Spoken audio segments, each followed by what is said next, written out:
Salam sejahtera, terima kasih karena bersama dengan saya di Nazilin Unity Channel. Saya mengambil satu soalan daripada peminat di channel saya. Soalan ini sudah berkali-kali ditanya. Soalan ini berkali-kali sudah mereka minta supaya saya jawab. Tapi baru malam ini saya ada kesempatan untuk menjawab persoalan yang cukup panas ini.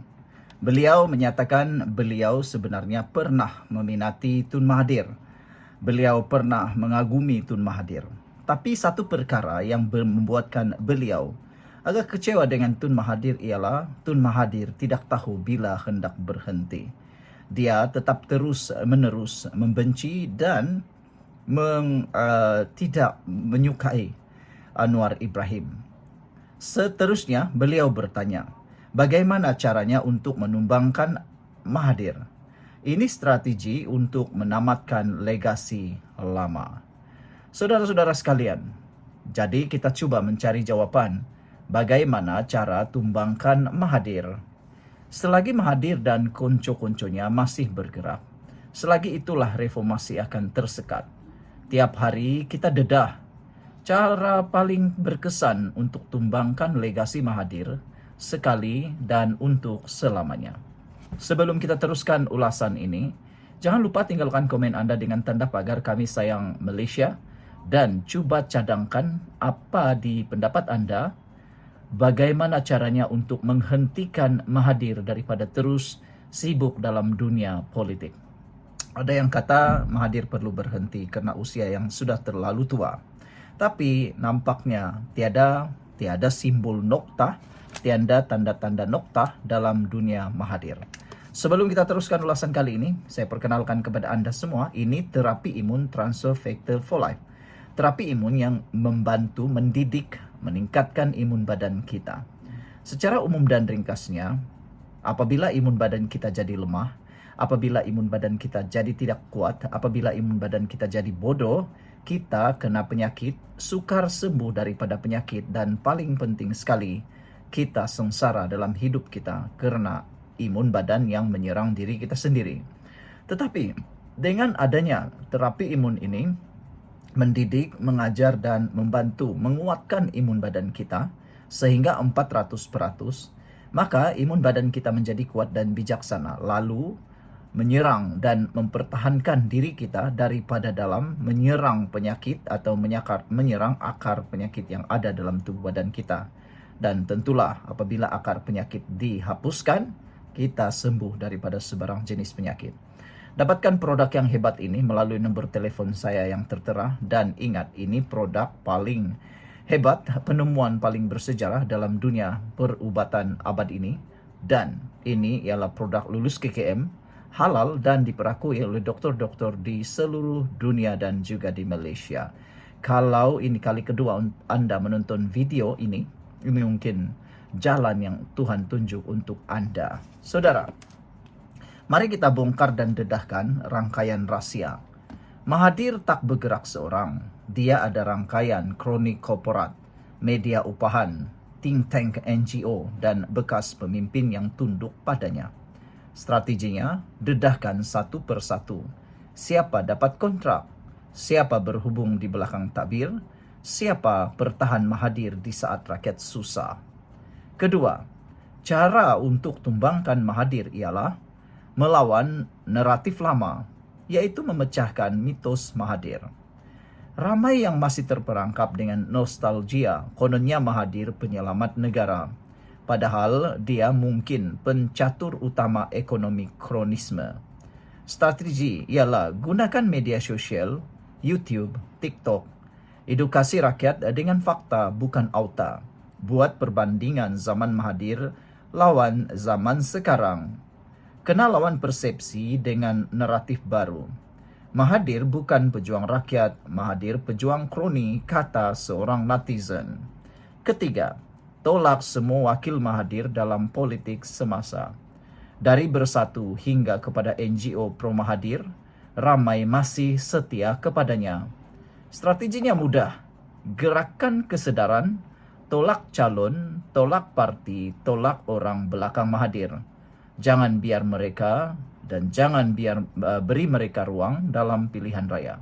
Jangan benarkan mereka duduk di meja rundingan. Keempat, undi kerajaan perpaduan, kuatkan barisan reformasi. Mahathir sangat takut dengan Anwar Ibrahim. Mahathir sangat takut kalau Anwar terus kukuh. Sebab itu dia serang setiap minggu, kalau boleh setiap saat, setiap menit. Dia meratib Anwar, padahal Anwar masih sibuk bekerja. Strateginya kuatkan sokongan kepada Anwar dan pasukan reformasi. Semakin kuat kerajaan perpaduan, semakin tertolak legasi Mahathir. Tuntut siasatan dan pendakwaan terhadap skandal lama. Dari Forex, Maminco, BMF, IPP, Perwaja, sampai ke kroni-kroni yang kaya melampau, rakyat patut tuntut siasatan. Strateginya, tekanan rakyat dan media harus kuat. Rakyat berhak tahu ke mana wang negara dibelanjakan sejak 22 tahun pertama dan 22 bulan kedua Mahathir. Secara kesimpulan dan penutupnya, saudara-saudara sekalian, Mahathir bukan sekadar individu. Dia simbol politik lama yang penuh dengan muslihat.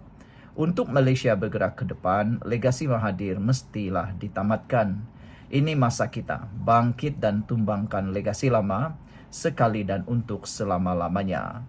Saudara-saudara sekalian, itu ialah tulisan daripada seorang daripada netizen menjawab kepada soalan bagaimana cara nak hentikan Mahathir, bagaimana nak tumbangkan Mahathir daripada terus mengganggu dan juga mahu campur tangan dalam pentadbiran Perdana Menteri yang akan datang. Kita sudah tengok sejak Mahathir letak jawatan ketika beliau dalam era pertama Perdana Menteri, semua Perdana Menteri seakan-akan tidak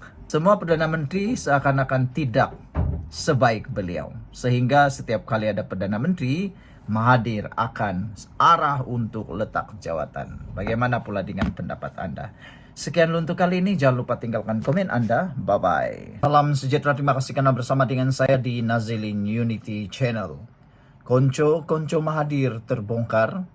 Satu ulasan yang penuh dengan suspense, satu ulasan yang penuh dengan tanda tanya, dan pastinya akan membuka minda anda semua.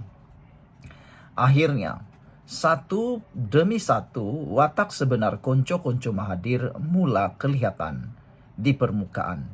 Yang dulunya berlagak pejuang rakyat, kini terbukti hanyalah pelindung agenda elit lama. Siapa mereka ini? Kita akan bongkar satu persatu. Senarainya pasti mengejutkan anda. Senarai nombor kelima paling tak disangka sama sekali. Sebelum kita teruskan ulasan ini, jangan lupa tinggalkan komen anda dengan tanda pagar Kami Sayang Malaysia. Siapa konco-konco ini? Konco-konco Mahathir bukan calang-calang. Mereka terdiri daripada bekas menteri, tokoh NGO yang berselindung di sebalik topeng integriti, ahli korporat yang pernah mendapat habuan ketika Mahathir berkuasa, dan beberapa penasihat yang masih setia mengatur gerak belakang takbir. Nama-nama seperti yang nama besar seringkali kelihatan bersuara lantang. Kini makin jelas siapa dalangnya. Strategi mereka terbongkar. Tujuan utama mereka bukan untuk menyelamatkan negara, tapi menghalang reformasi sebenar yang sedang dibawa Anwar Ibrahim. Mereka mahu kekal berpengaruh, mahu anak pinak mereka kekal selesa dengan kekayaan lama. Jika anda setuju dengan apa yang dihuraikan ulasan ini, tinggalkan dengan komen Kami Sayang Malaysia. Tapi sebelum kita teruskan, izinkan saya untuk mengungsikan kepada anda semua, ini terapi imun Transfer Factor for Life. Terapi imun yang meningkatkan daya imun badan kita sehingga 400%. Secara umum dan ringkasnya, kita kena penyakit karena imun badan kita yang lemah. Apabila imun badan kita jadi lemah, kita sukar untuk sembuh daripada semua jenis penyakit. Tapi dengan peningkatan daya imun badan kita boleh sehat daripada semua jenis penyakit karena imun badan kita yang bertindak, menyerang dan juga menghapuskan akar penyakit yang ada dalam tubuh badan kita. Terapi imun ini adalah lulus KKM, diperakui oleh dokter-dokter di seluruh dunia dan juga halal. Dapatkannya melalui nombor telefon yang tertera. Baiklah saudara-saudara sekalian, Apa pula modus operandi mereka? Modus operandi mereka ialah hasut dan pecah perpaduan. Di sebalik naratif kononnya kerajaan gagal, mereka cuba porak-porandakan rakyat dengan sentimen kaum, agama dan fitnah. Konco-konco ini bijak memain emosi rakyat. Kononnya pejuang Melayu, padahal merekalah pecatur ekonomi yang paling banyak mengaut kekayaan di zaman Mahathir. Kenapa sekarang baru terbongkar? Kerana kini kerajaan perpaduan makin kukuh. Satu demi satu skandal dan hubungan belakang tabir mula disiasat. Ada yang kini mula panik sehingga mengatur pelbagai himpunan, pelbagai luahan, pelbagai payung dan sebagainya. Tapi kini rakyat bukan lagi bodoh. Rakyat sekarang adalah rakyat yang bijaksana. Rakyat sekarang amat mudah mendapatkan maklumat melalui media massa. Ada yang cuba berselindung, tapi rakyat kini sudah mula celik. Siapa yang sebenar-benarnya memperjuangkan rakyat? Dan siapa yang hanya mahu kembali berkuasa? Anda tolonglah tulis dalam ruangan komen siapakah jawapan Anda. Anwar tak gentar. Rakyat harus sedar Anwar Ibrahim tahu siapa di sebalik Mahathir yang masih beroperasi di belakang takbir. Tapi perjuangan ini bukan sekadar tentang politik. Ini tentang pembersihan sistem dan menamatkan legasi kekongkongan. Kongkongan politik lama. Kita sudah lihat, saudara-saudara sekalian. Kita sudah lihat wayang mereka. Kini rakyat bukan lagi penonton yang bodoh. Era Mahathir dan konco-konconya sudah tamat. Ini kini zaman rakyat bangkit. Era ini adalah era yang baru. Rakyat sudah bangkit. Dan kita tidak akan biarkan mereka kembali berkuasa dengan agenda lama.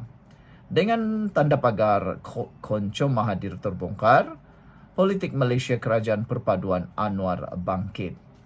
Sebelum kita berpisah, jangan lupa tinggalkan komen Anda dengan tanda pagar Kami Sayang Malaysia. Bye-bye.